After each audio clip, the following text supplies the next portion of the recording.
valores centrales de la alianza. Esos son los valores que como iglesia nosotros mantenemos. Y algunos de ellos que hemos estado analizando o hemos estado estudiando tienen que ver con los primeros 5 valores. El primero de ellos dice que debemos alcanzar ¿a qué? A los perdidos.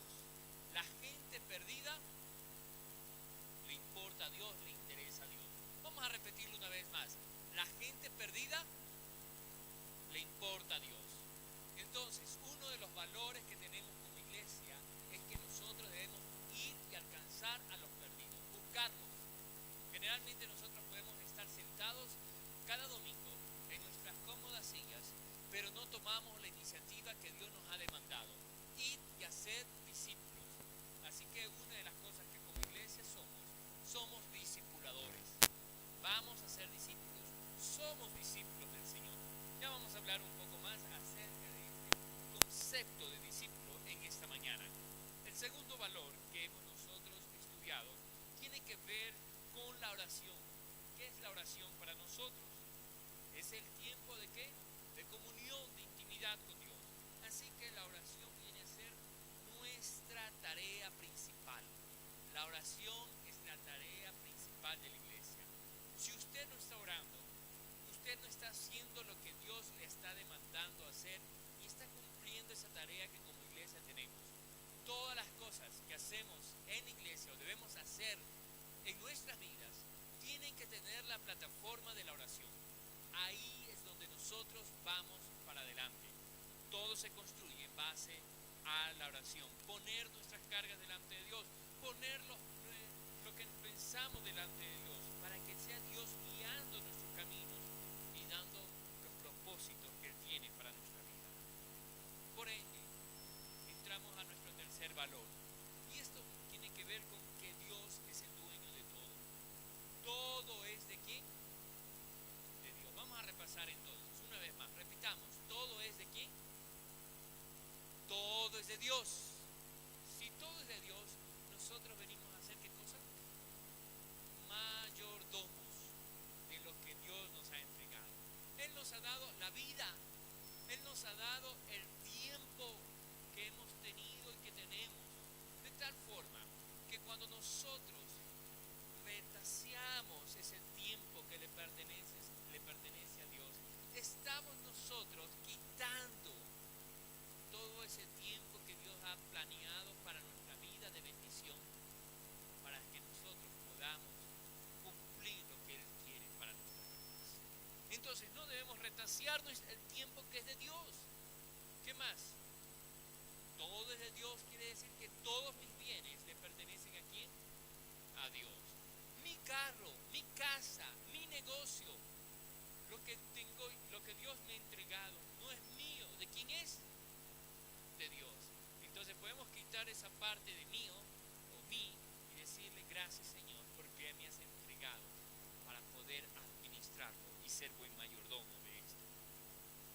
Otro de los valores importantes que debemos nosotros recordar y que vimos la semana anterior, la palabra de Dios es la clave del éxito.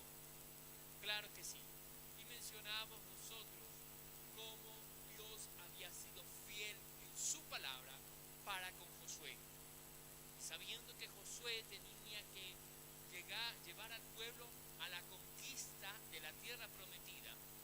Y reconociendo a Josué que todo lo que él tenía o hacía tal vez era muy limitado frente a lo que él en la expectativa humana él llevaba.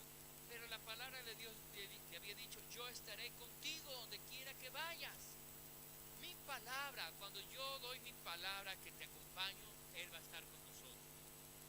Y termina diciendo entonces Mateo 28, verso 20, termina diciendo ¿qué cosa? Yo estaré con vosotros hasta el fin del mundo. Es decir, Él va a estar con nosotros hasta el final de nuestros días. Si Dios te va a acompañar en cada minuto de tu vida, ten la certeza y la seguridad de que cada palabra que Él vierta para ti tiene un propósito y un fin, el cual va a ser de éxito para ti, de prosperidad. Interesante esto, porque esto me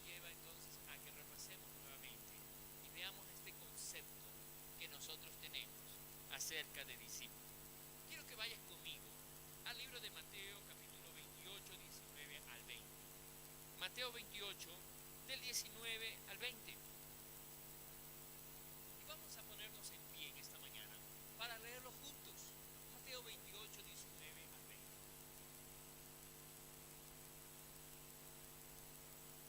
Yo sé que muchos de ustedes lo conocen, tal vez lo han escuchado durante todas estas semanas que hemos hablado acerca de los valores de nuestra iglesia o que tenemos como iglesia. Pero quiero que volvamos a repasar, de tal forma que al terminar ya todo este tiempo y todo este estudio, podamos no solamente haberlo conocido, sino haberlo puesto en nuestra mente y en nuestro corazón. Este es el gran mandato de Jesús para nosotros antes de ascender. ¿Cuál fue? Vamos a leer. 1, 2, 3. Por tanto, vayan y hagan discípulos a todas las naciones, bautizándolos en el nombre del Padre, del Hijo y del Espíritu Santo, enseñándoles todas las cosas que yo os he mandado. Y aquí yo estoy con vosotros todos los días hasta el fin. Amén. Gloria a Dios por esas palabras. Y aquí está explícito lo que Él quiere hacer de nosotros, que seamos discípulos. Padre eterno, de toda gloria, Señor, en esta mañana reconocemos que tú nos has dado, Señor, una gran tarea, un gran mandato. Y ese gran mandato es que vayamos y hagamos discípulos a todas las naciones, a todo lugar. Cumplamos la tarea, Señor, de enseñar, pero también cumplamos la tarea, Señor, de seguir haciendo todos los días hasta el fin. A ti sea toda la gloria y pedimos que tu Espíritu Santo seas hablándonos en todo tiempo. En esta mañana seamos sensibles a todos. Amén. Vamos a tomar asiento. La Alianza Cristiana y Misionera tiene como prioridad que cada persona, que cada congregación, que cada creyente pueda trabajar en el mandato del Señor, porque ha sido expuesto para todas las personas. Iglesias saludables producen discípulos saludables que están comprometidos para alcanzar gente perdida. Esto tendrá su repercusión en lo que la Escritura dice, y será predicado el Evangelio en todo el mundo, y entonces vendrá el fin, para que se cumpla la gran comisión y se cumpla por ende el retorno, el regreso de Jesucristo. Completar la gran comisión requerirá entonces la movilización de todo discípulo completamente dispuesto y disponible. Y de eso quiero hablar en esta mañana. A quienes Dios está llamando para que sean ocupados en sus propósitos. Y lo primero que está llamando aquí es a los discípulos. Discípulos. Ahora, escuche bien. ¿Quién es un discípulo? ¿Quién es un discípulo? Muchos de ustedes desde ya están repitiendo para sí lo que es un discípulo. Tenemos un concepto que es muy general y que es un concepto básico. Un discípulo es un seguidor, es un aprendiz, es aquel que está observando a su maestro y hace lo que su maestro le dice que haga, y lo imita también en lo que él hace. Ese es un discípulo. Un discípulo es un seguidor. Y esta palabra se usaba muy comúnmente en el tiempo de Jesús para aquellos que estaban detrás o que seguían a cierto grupo político, en su mayoría, porque había muchos que estaban en contra de Roma, pero se lo usaba también para aquellos que seguían al grupo o alguna persona que tenía un pensamiento que iba conforme a lo que él quería o ella quería. Es decir, eran personas que tenían ese ánimo pronto para seguir fielmente a aquel que los podía presidir y liderar en todo lo que hacían. ¿Y quién más para que nosotros podamos seguir? Sino al maestro de maestros,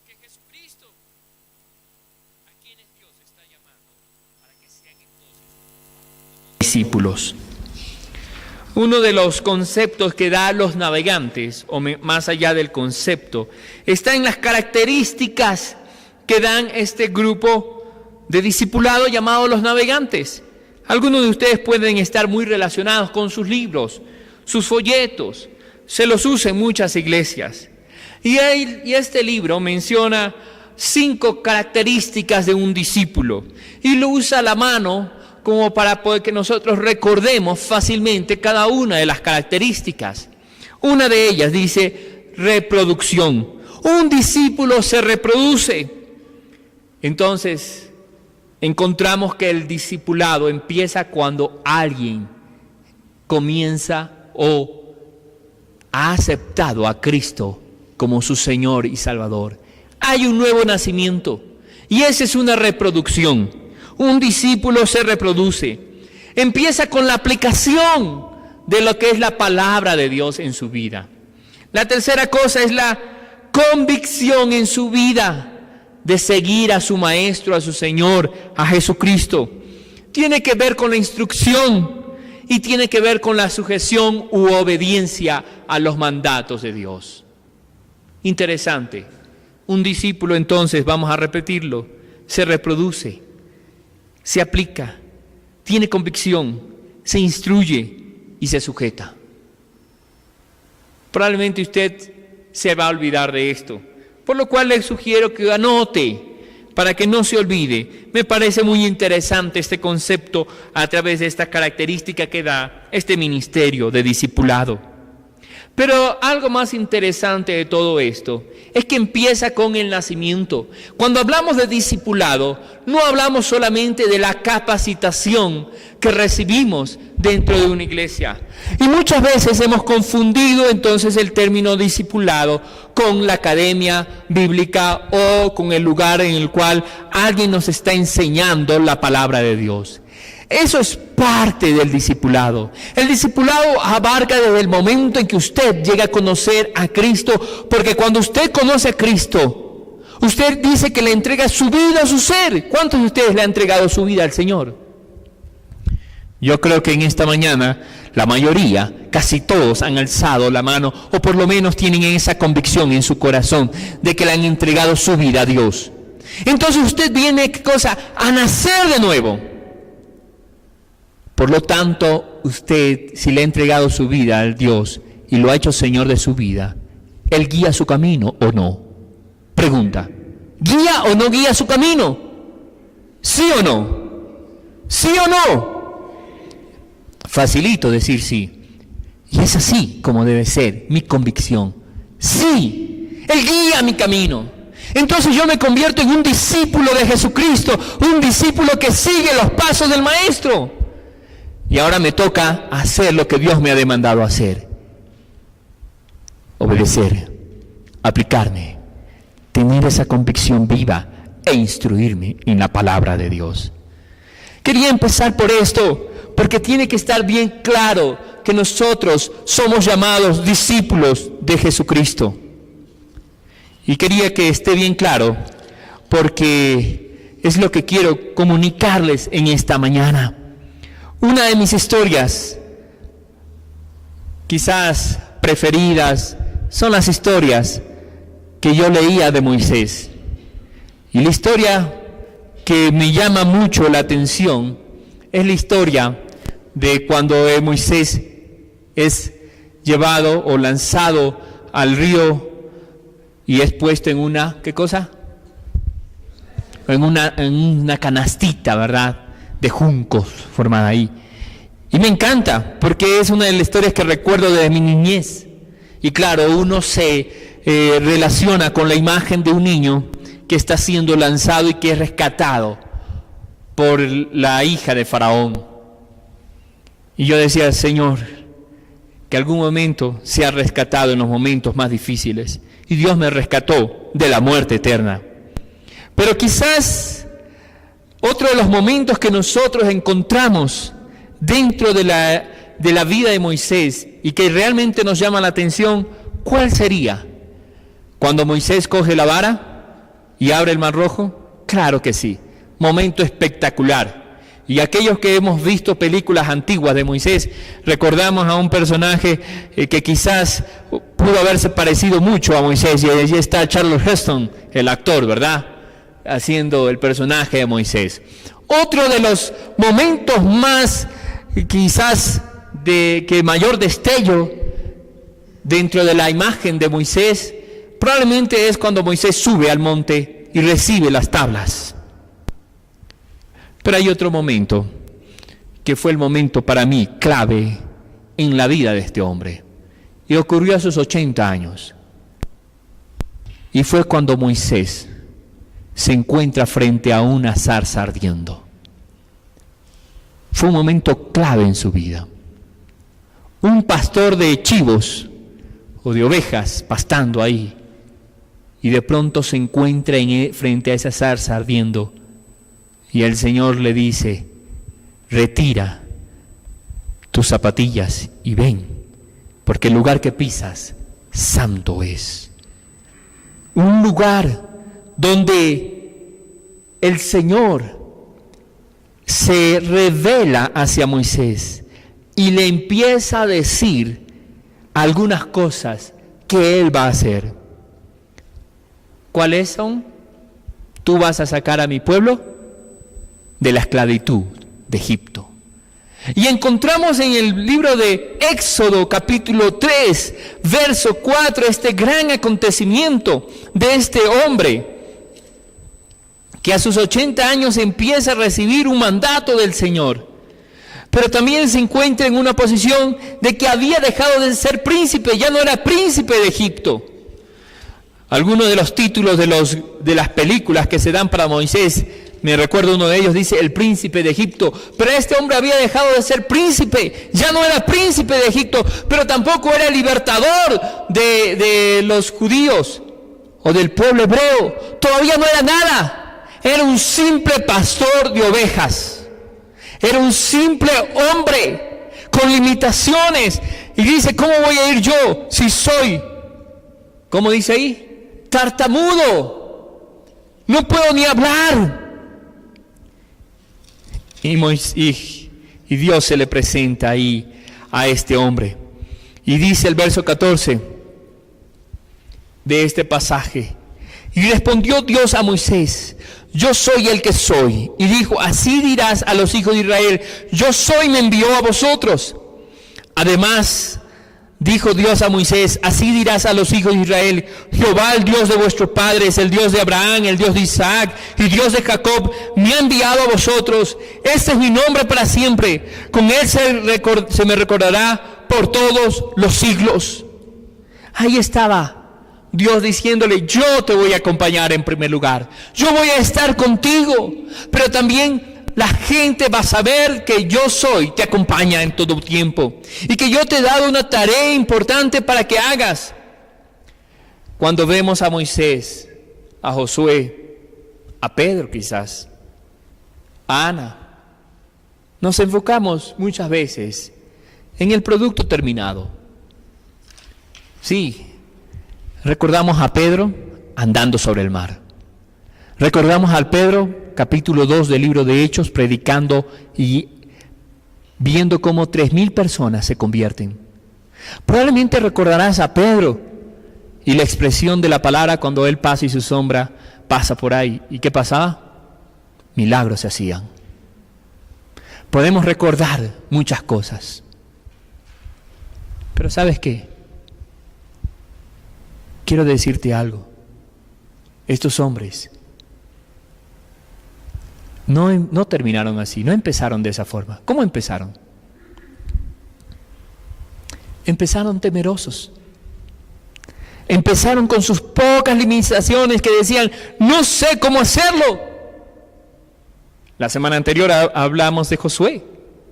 Y Josué estaba en la expectativa de no saber qué hacer. ¿Cómo voy yo a llenar los zapatos de Moisés? Pedro, ¿qué hizo Pedro? Le negó. No solamente eso, encontramos a un Pedro que aún le faltaba terminar parte de su carácter. Muchas veces piensas que no tienes algo que ofrecer. Pero déjame decirte que Dios no está manejando no está, mejor dicho, sujetándose a tus pensamientos, sino que Dios tiene planes especiales para cada una de nuestras vidas. El salón de la fama de la fe es una letanía de gente de lo común. Ahí están todos los que están en el salón de la fama de la fe. Dios prefiere usar gente común, corriente, los débiles, los humildes, los menospreciados. De tal forma que Dios usó una vara. Un joven pastor se convirtió en el gran rey de Israel. Un joven con una honda mató a un gigante. Un Gedeón con una antorcha se fue llevando todo un ejército por delante. Lo común, lo que parece para nosotros corriente o débil, Dios lo usó. Él usa personas de edad avanzadas como Moisés. 80 años empezó a ver todo esto. ¿Cuántos de ustedes tienen más de 80 años? ¿Quién de aquí tiene más de 80 años? ¿Verdad? El anciano de la iglesia dice. Más de 80 años, quizás ninguno de nosotros. Si Dios usó una persona mayor de 80 años, ¿puede usarme a mí? ¿Puede usarte a ti? Dios usó gente joven como Samuel. Dios usa gente común y corriente para lograr sus obras extraordinarias. ¿Cómo Dios puede usarnos a nosotros? ¿Qué tienes en tus manos? ¿Qué tienes en tus manos, Moisés? Fue la pregunta que le hizo Dios. ¿Qué le dijo Moisés? ¿Qué le dijo? Tengo una vara. Verso 2, capítulo 4. Sigamos avanzando en este pasaje maravilloso. Entonces Moisés respondió diciendo, verso 1 del capítulo 4, he aquí que ellos no me creerán, ni oirán mi voz, porque dirán, no te ha parecido Jehová. Y Jehová le dijo, ¿qué es eso que tienes en tu mano? Y él respondió, una vara. Él le dijo, échala en la tierra. Y él la echó en la tierra, y se hizo, ¿qué cosa? Una culebra. Y Moisés huía de ella. Entonces dijo Jehová a Moisés, extiende tu mano y tómala por la cola. Y él extendió su mano y la tomó, y se volvió una vara en su mano. Por esto creerán que se te ha aparecido Jehová, Dios de tus padres, el Dios de Abraham, el Dios de Jacob, y el Dios de Isaac y el Dios de Jacob. Interesante. ¿Qué tienes en tus manos? Él usó una honda. La honda fue la honda de Dios. Él usó una jarra, y esta fue la jarra de Dios que multiplicó el aceite, para una viuda. Él usó el almuerzo de un niño para multiplicar y dar a alimentar a 5,000 personas. La pregunta que te hago en esta mañana es, ¿qué tienes en tus manos? ¿Qué tienes contigo? Dios va a usar gente común y corriente para lograr la obra de completar la gran comisión. Y hay aquí unas características de una persona que es discípula de Cristo Jesús. Una persona que dice, aquí está, esto es lo que tengo y esto te doy. Es una persona que ama a Jesús más que todas las cosas. Lucas 14, del 25 al 27 dice, grandes multitudes iban con él, y volviéndose les dijo, si alguno viene a mí y no aborrece a su padre y a su madre, e hijos y hermanas y hermanos, y aún también su propia vida, no puede ser mi discípulo. Y el que no lleva su cruz y viene en pos de mí, no puede ser mi discípulo. ¿Sabes? Tienes que amar más a Dios que todas las cosas que tengas a tu alrededor.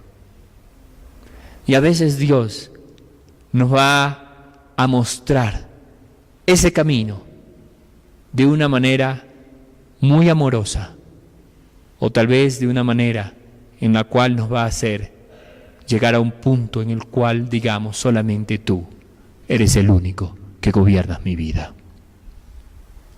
¿Sabes? Ama a Jesús más que todas las cosas, de tal forma que cuando quieras ser discípulo del Señor, no te limites por lo que está a tu alrededor. Tu familia te seguirá, porque si tú eres un discípulo del Señor, Dios ha dicho que Él quiere salvar también a tu familia. O tu familia te arrastra hacia abajo, o tú llevas a tu familia al Señor. Dos cosas que nosotros debemos ver en cuanto al amor del Señor: darle toda la prioridad a Él. Renuncia a todo lo que posee. Lucas 14 al 33. Así pues, cualquiera de vosotros que no renuncia a todo lo que posee, ¿qué dice la Escritura? No puede ser, ¿qué cosa? Mi discípulo. Dios te está llamando a que seas discípulo, discípula. ¿Qué tenemos que hacer como discípulos?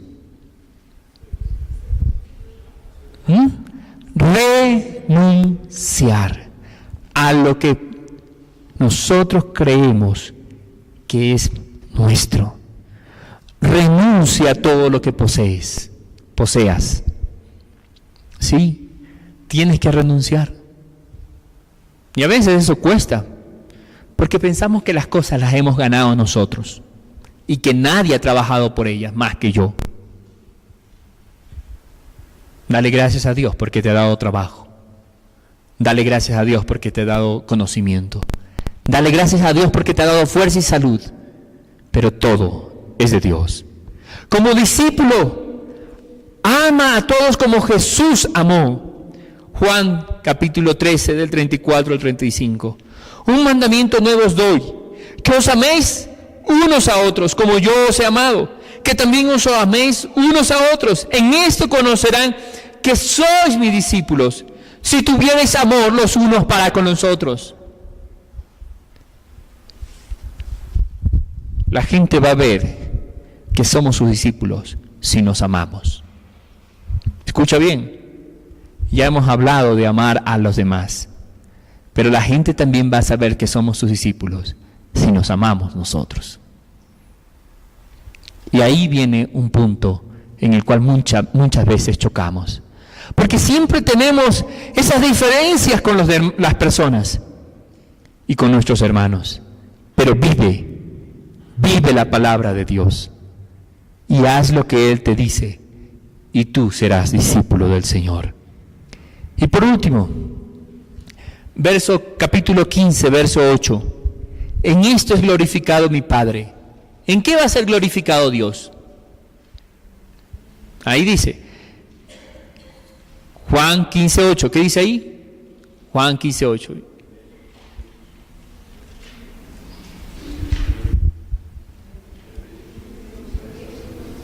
Muy bien. A ver, alguien que lo diga en voz fuerte. A ver, Jorge, dale.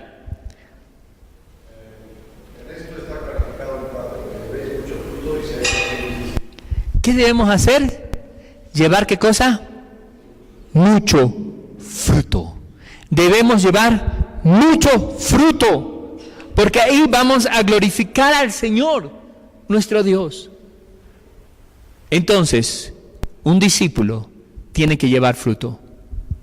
Y ese fruto son las personas. Ese fruto son aquellos que tú puedes llegar a ser o llevarlos a que sean discípulos de Cristo Jesús. Si no estás haciendo eso, no estás siendo un discípulo de Cristo. El discípulo, entonces, es aquel que está comprometido a hacer lo que Dios, su maestro, su líder, su Salvador, le ha dicho que haga. Vayan y hagan discípulos. Vayamos y hagamos discípulos a todas las naciones, bautizándolos en el nombre del Padre, del Hijo y del Espíritu Santo. Probablemente En muchas ocasiones llegamos a la iglesia porque, como decíamos hace un momento, este es un lugar para interceder y orar por todas nuestras necesidades. Y cuánto más una necesidad que aflige a toda una nación: el agua. Pero déjame decirte que no solamente es un lugar para interceder, es un lugar para escuchar lo que Dios te está hablando hoy en esta mañana. Y esta mañana Dios nos está diciendo que debemos ser discípulos yendo, compartiendo el mensaje de Cristo Jesús. Vamos a hacerlo. Como iglesia lo vamos a hacer. Como iglesia lo estamos haciendo. Y debemos seguir haciendo esa tarea. Lo hacemos a través de los grupos pequeños. Pero los grupos pequeños tienen que desafiarse a seguir creciendo.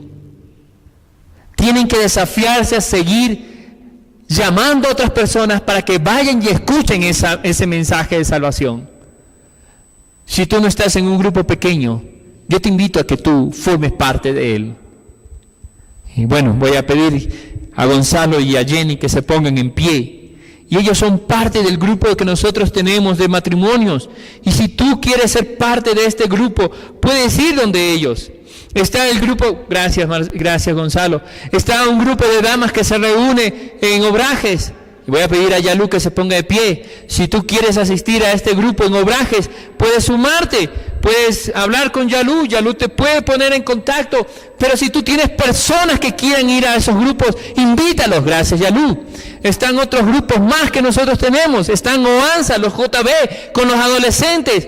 Tenemos otros grupos, el de Calacoto, donde asisten otro grupo de hermanos. Reunámonos y llevemos gente, porque debemos llevar fruto a la casa del Padre. Debemos tener discípulos comprometidos en la gran comisión. Así que si tú quieres abrir tu casa para que ahí se predique la palabra de Dios, hazlo.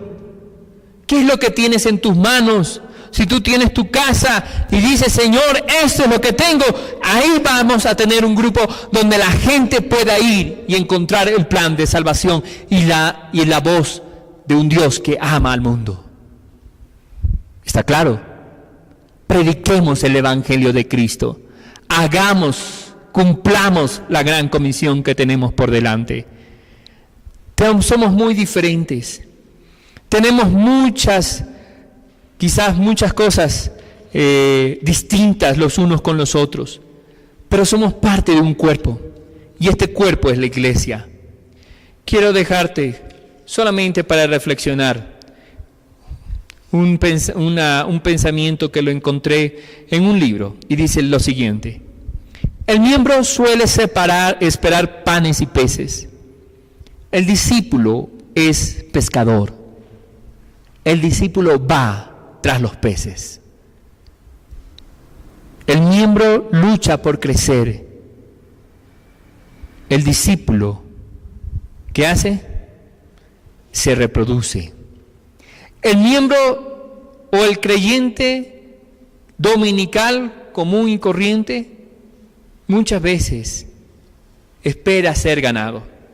El discípulo va construyendo, va creciendo en el Señor. El miembro gusta del halago, el discípulo del servicio y el sacrificio. El miembro común dominical entrega parte de sus ganancias. El discípulo entrega su vida al Señor.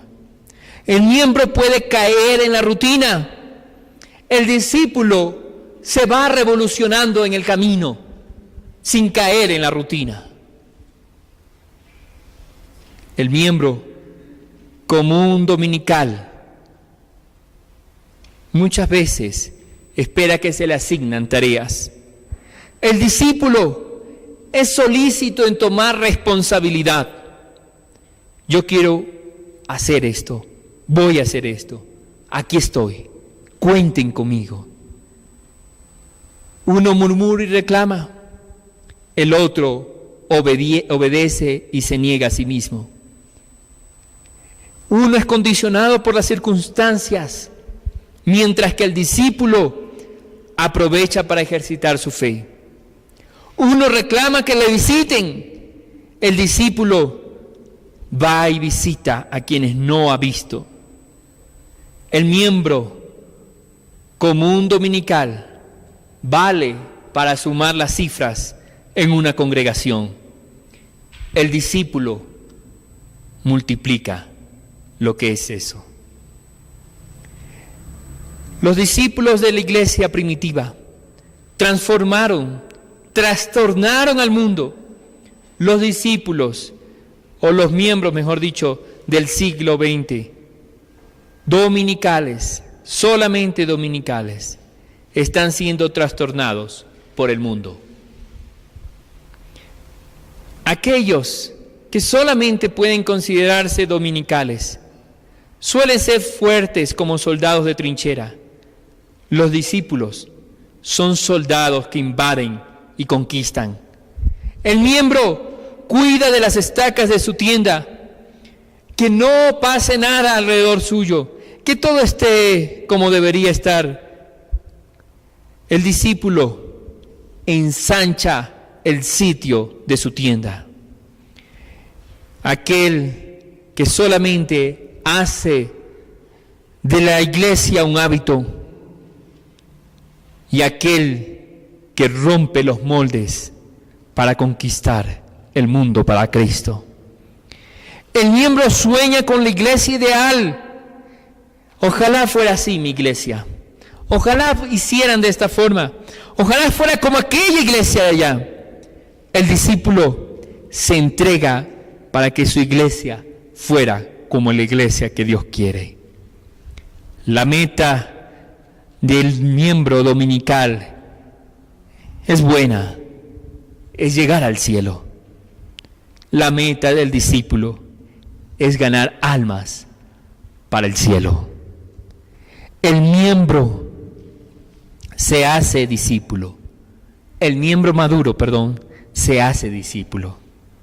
El discípulo maduro asume los ministerios de Dios para su vida. El miembro dice ojalá, y el discípulo dice, heme aquí. ¿Quién eres tú? ¿Un discípulo? Si eres un discípulo, tienes que decirle a tu Señor, porque tú no eres discípulo del pastor, tú no eres discípulo del líder de la iglesia. Tú y yo somos discípulos ¿de quién? De Cristo.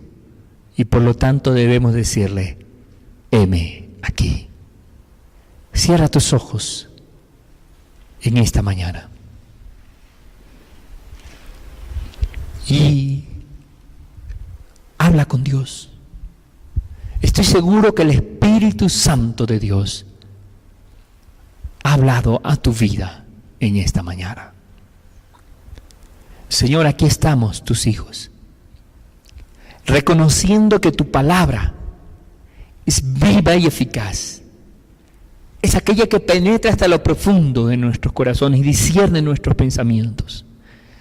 Hoy tú has perforado, Señor, nuestra vida y nuestra alma, y has penetrado con tu palabra, Señor, para indicarnos lo que tú esperas de nosotros como discípulos.